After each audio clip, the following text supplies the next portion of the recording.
Hello, everyone. This is Lisa Tinsley with KISA Public Radio, and I am excited to have my wonderful brother on this evening from Kevin Taylor with Taylor Made Sports.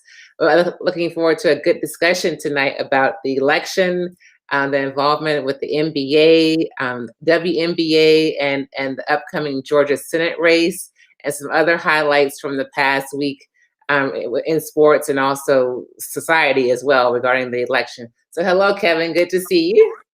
Well, hello, Lisa. Thank you so much for that wonderful introduction. And of course, you're my wonderful sister. And I'm so glad that we're able to do this. This discussion is just very topical for this time of year and the environment that we're in now. And I just thank you for doing this. Yes, well, thank you, and I appreciate your help with having a good discussion ahead. So we'll just dive on in because it's been a nonstop week with election coverage, and kind of just want to have a discussion tonight about how sports with the NBA, NFL, Major League Baseball had a powerful impact with the turnout during the 2020 election. And so we want to give a big shout out to some WNBA players around the country who worked as poll workers, and also several prominent athletes that voted for like the first time this year, including Bubba Wallace. And I'm get my notes because the names I'm not quite familiar with, but Bradley Beal and Tennessee Titans linebacker Will Compton also voted for like the first time this year. So really exciting for that.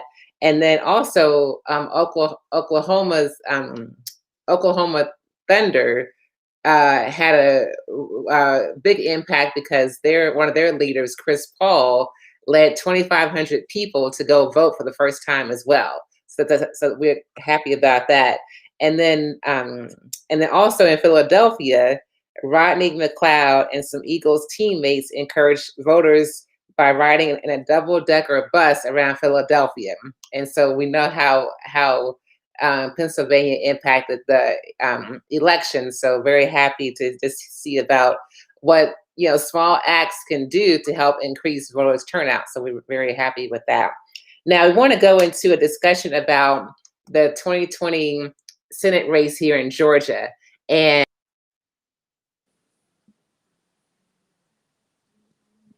two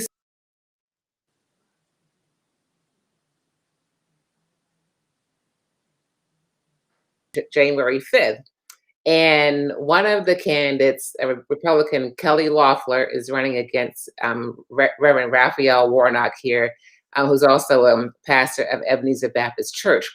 But Miss Kelly is one of the owners of the WNBA teams here, Atlanta Dream.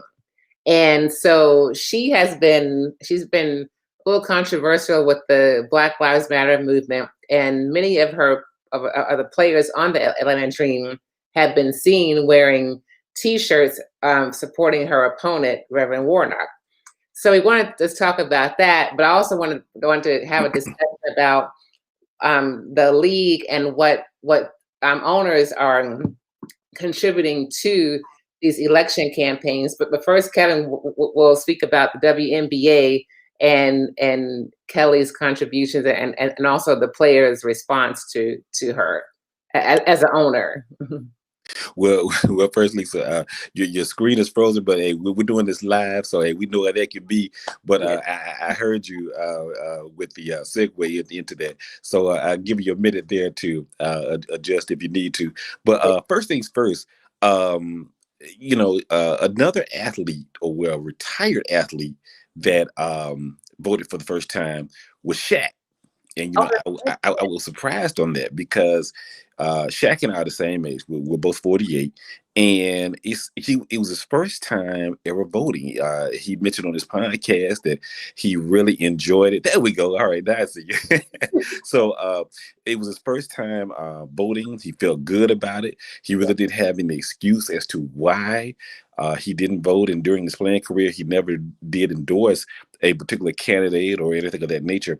But he did help out with a race here in the Metro Atlanta area because he has a house in the southern part of Metro Atlanta, down near the McDonough area. And he has other properties, in other places that he also helped out. I read in sheriff's races, but he did a early absentee ballot, and so that's how he was able to vote. And of course, I was so proud to hear that because Shaq has still been a phenomenal figure in the African American community, just with his businesses as well as his presence. So this was a vital election that I'm glad he was able to do that. Also, speaking of Chris Paul, I think what helped Chris Paul in this situation was that he was able to, because I didn't know he was taking classes at Winston-Salem State, but he's also doing that.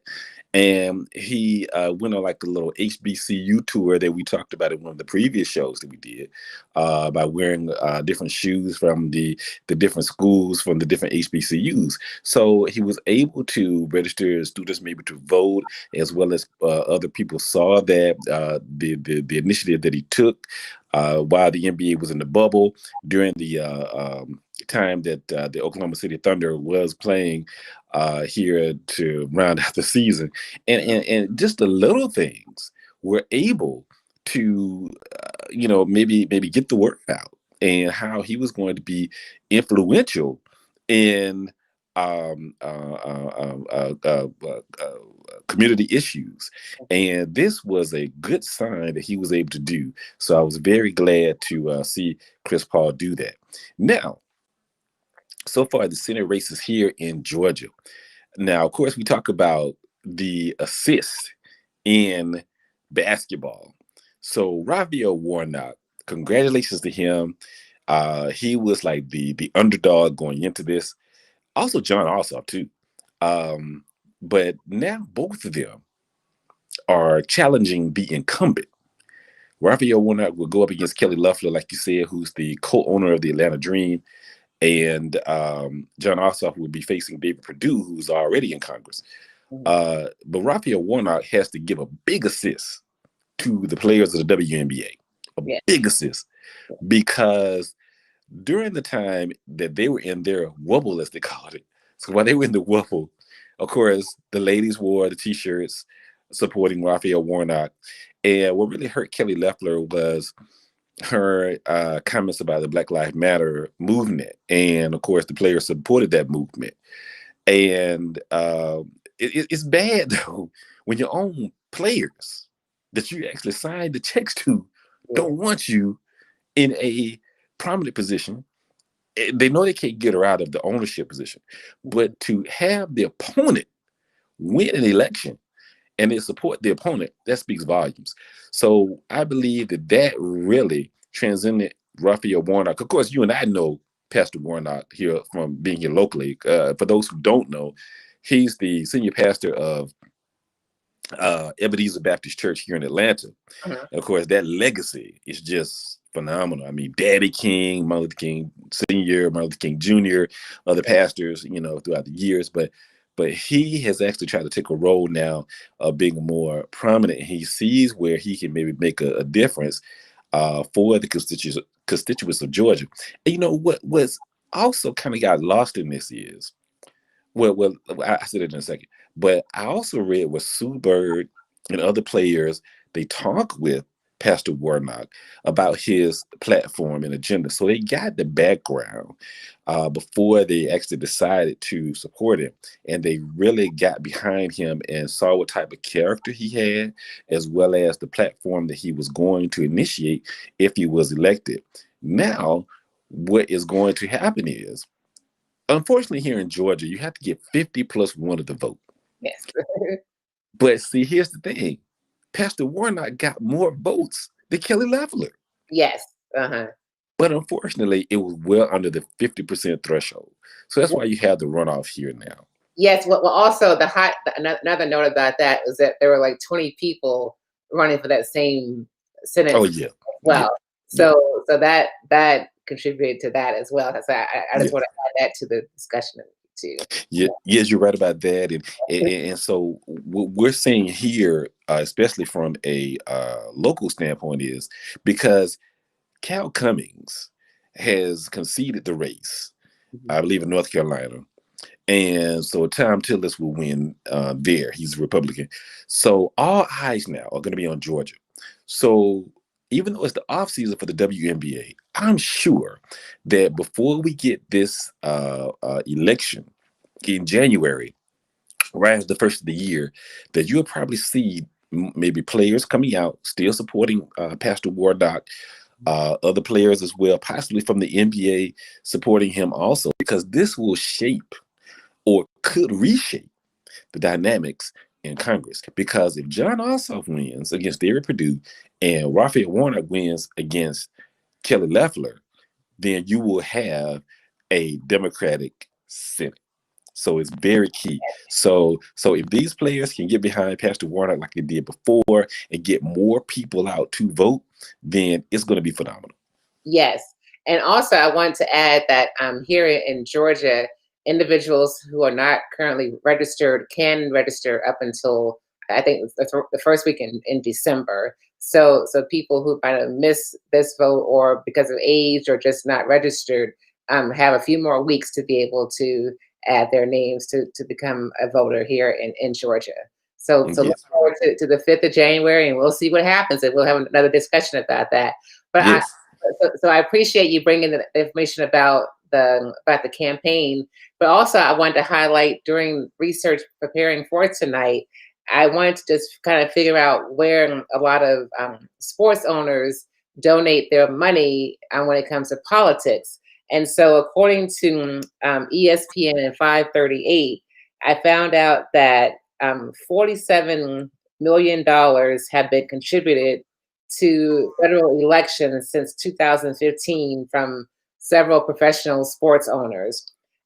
Is split between $10 million towards Republican causes and $1.9 million toward Democrats, all during this 2020 election cycle. So I want to highlight that more money from sports owners goes towards Republicans compared to Democrats, and also there was, and also includes, the WNBA, NHL, MLB, all the major leagues. So I wanted to just highlight that as well.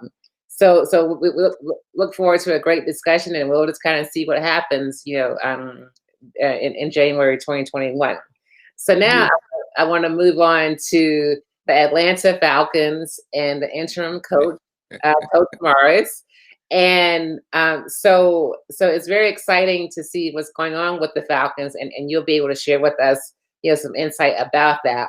But I do want to bring up a note that I read while preparing for our podcast tonight about what Arthur Blank said, who was the Falcons owner, and he mentioned that Raheem Morris, who was an African American coach, said that if Morris can go undefeated for the final 11 games, then he'll be considered for the job. And okay, so that's so before Morris became interim coach, what was the Falcons' record? Okay, let's I want to let our audience know what the record was before before this coach was brought in. So what was it before? Was it? They were abysmal, 0-5. Okay, that's what I thought. Okay, okay, all right. And That's so like, oh no, let's not go back. so it's really important to discuss, what but because the NFL and other leagues have been on this, social justice train, and say we're going to do better with this, and we're going to improve, our front office and employment, and just go all out. But it really all boils down to what actually happens. And so what are your thoughts about Coach Morris and with the Falcons and where they are now regarding the season, I guess?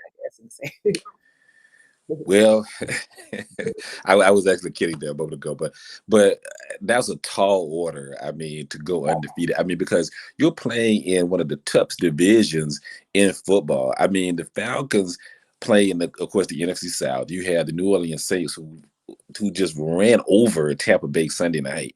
And of course, we know Tampa Bay, they have a solid defense this season, but of course they've got what some would consider the greatest of all time. Even though I personally think that Joe Montana was the greatest quarterback of all time, but that's just me.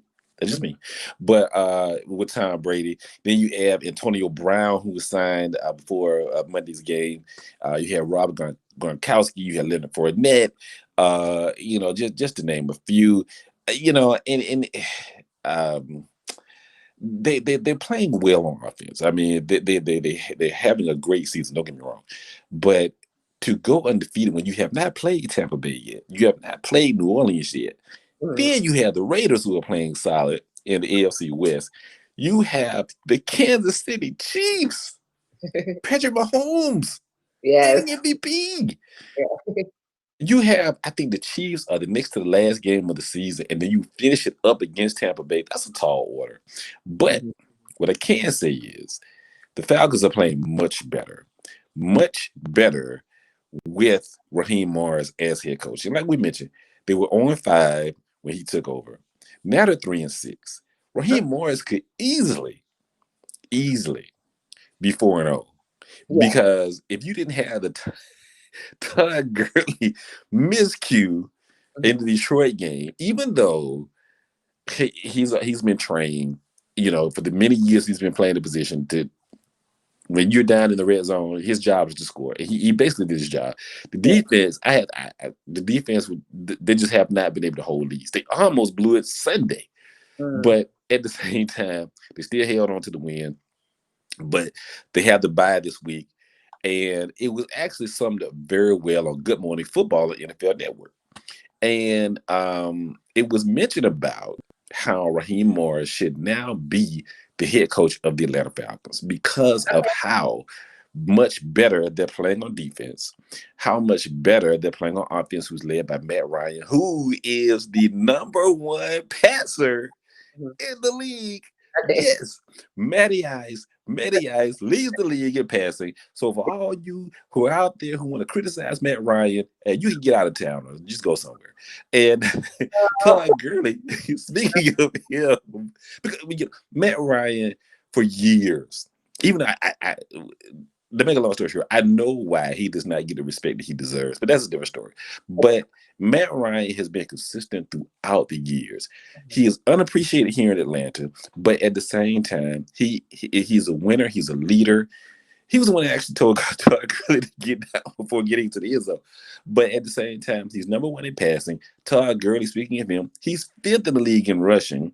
Calvin Ridley, I believe, is 5th in receiving yards, even though he didn't play Sunday. But Raheem Morris, they're playing hard for him. He's an African-American coach. And it was mentioned on Good Morning Football and how he should be the Falcons head coach because the city is predominantly African-American. He can relate to the players. He can relate to the city. And Arthur Blank, you may have someone that, yes, even though he's auditioning, but he has now the tools and the right personnel around him, the respect of the locker room to go ahead and put him as the permanent head coach. Now, to summarize this, in my own opinion, I would like to see what they do after the bye. Let's see how they play against Tampa Bay. Let's see how they play against New Orleans. You have an extra team this year for the playoffs. If they are competitive and can maybe get back into the discussion, which is going to be tough to do, of maybe getting a contention for a playoff spot, then yes, I think they probably should. I think he can relate to the city. I think he does have that toughness that he, can get the job done. Right. But I think it's still a little bit early. But I think that the Falcons would take a good long look at him as being a coach of the future. But we also have to look at this too. If you make him the permanent head coach and it doesn't go well, it's going to be really ugly. So you've got to factor that in. And the NFL has now implemented a rule to have more minority coaches. Because let's say, for example, Eric Bieniemy, who's almost probably going to be on the top of everyone's list. African-American coach, he's the offensive coordinator at Kansas City. You have African-American GM. Let's say they take jobs with other teams. They'll get compensatory picks because of the development within the organization. Yes. So Yeah. Some would say it's like you have to beg, for teams to hire minorities. You Yes. could look at it that way, but at the same time, I think it's a step in the right direction. Right. Be- Okay. Yeah. because there are some good minority coaches, just like Raheem Morris, Mhm. who are out there who are getting overlooked. Yes, exactly. Yes. And you also mentioned the policy with the NFL. I was trying to look through my notes for the name of it, but I can't seem to find it right now. But hopefully in the next couple of months or by next season we'll have a positive change. On the field and also in the front offices as well. Well, they call it the Rooney Rule. That's right. Uh, Yeah. they call it the Rooney Rule Yeah. because Dan Rooney, who was but he was the owner of the Pittsburgh Steelers. He was the one that really wanted to give African Americans an opportunity to really, go up in the ranks. Yeah. And he was still the owner at the time, I believe, when Mike Tomlin was hired, because Okay. Mike Tomlin's been there for who knows how long now. Yeah. Uh-huh. But the family still owned by the Rooney family, and they have always have held firm to wanting minorities to get an ample opportunity, which is good. But hopefully, yes, this can resound throughout the league. And also, we have to give a lot of credit to Arthur Blank. I mean, Yeah. because, and the reason why is because Raheem Morris was very highly thought of and respected by Dan Quinn. Right. Both Raheem Morris and Dirk Cutter have head coaching experience, Hmm. Hmm. ironically with Tampa Bay, but in the NFL level. Hmm. But at the same time, Arthur Blank chose Raheem Morris. So Yeah. let's give him a lot of credit. Even years ago, when they had a situation, he had an African American step in for like the last 3 games of the season. So Arthur Blank does give minorities an opportunity. So we'll see if this not only transcends from the field with the head coach, but also with the general manager as well. Okay, yeah, absolutely. Yes. Okay. Well, it'll be exciting to see how it all plays out. And so lastly, we'll discuss the NBA and their recent announcement of a social justice initiative. It's still in the early phases, but right now they are planning to go beyond, this past season and move forward into the 2021 season. So what are your thoughts about what the NBA can do and also its impact here in the US as far as their social justice initiative? Well, I think it'd be very huge because you look at the way the NBA is set up. I Mhm. mean, you can really do and be successful on so many platforms, Yeah. and in so many cities. I mean, let's take what we said about Oklahoma City. I mean, even though Chris Paul plays in Oklahoma City, look at how he represented the HBCUs. You don't Yeah. have any HBCUs Yeah. in Oklahoma City or anywhere past the Mississippi. Yes. Mhm. But he brought notoriety there, and Right. and these guys on so many levels can get involved in the different communities within maybe not their hometowns, but in the towns that they're in. I Right. mean, because hopefully you won't have another work stoppage, Yeah. but still they can still use their platform to be a vital voice, just like we saw with the WNBA within their respective markets. And that'll be vital because a lot of the youth do look up still to NBA players. Yes. And whatever cause they'll get into, or even if it's for a positive change or just something that's positive so that nothing will occur, people will get behind it and support it. Exactly. Okay. Well, so now anything new about the NBA season and when it's starting? Because I haven't heard any updates. But what are you? Anything new on your end as far as when it might start? Well, I'm glad you asked because yes, a deal has been finalized between the NBA and the NBA Players Association that Okay. tip off will be December 22nd, Wow. Okay. and, Nice. and, and actually November 18th, Uh-huh. just over a week away, we have the NBA draft, Oh, and okay. Awesome. and then not long after that, players will be going to training camp. Uh-huh. And so, yeah, like I said, they'll be starting December 22nd and they'll play a 72 game season. The logistics have not been worked out. We don't know if they're going to be in a bubble, which actually was a success because Yeah.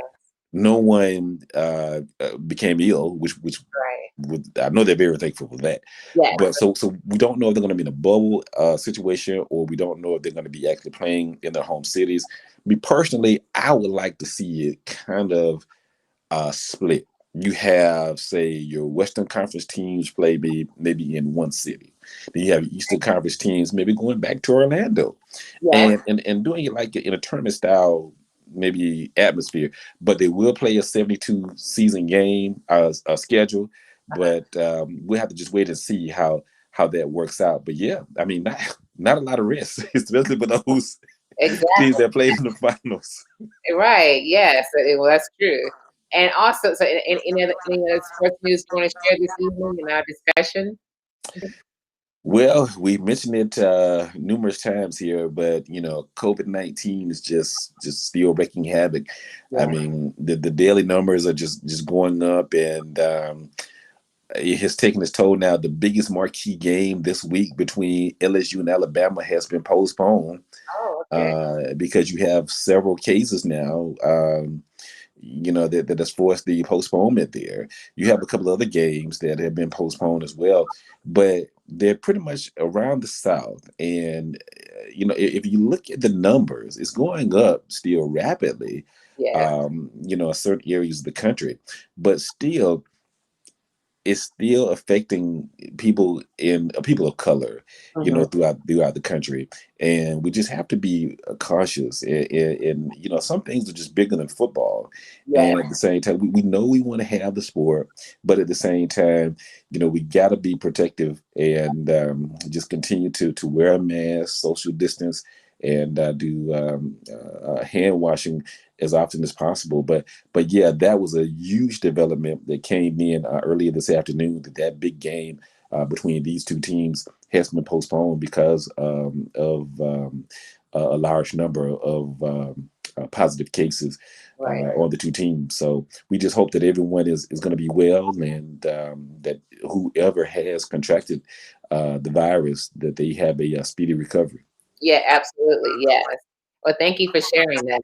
Well, we'll close for now, but please tell our audience where they can find you online on social media. Mhm. Yes, you can join me anytime on Facebook, Twitter, and Instagram at Kevin Taylor 98. Yes. And you can also find KISA Public Radio online, Facebook, Twitter at KISA Radio. And also, just want to thank you, Kevin, for a great discussion this evening, and look forward to seeing you next month for another discussion. And we'll see what's going on in the Senate race, sports, and COVID-19. So, thank you. You're welcome, and thank you for having me. Thank you. Bye bye. Bye.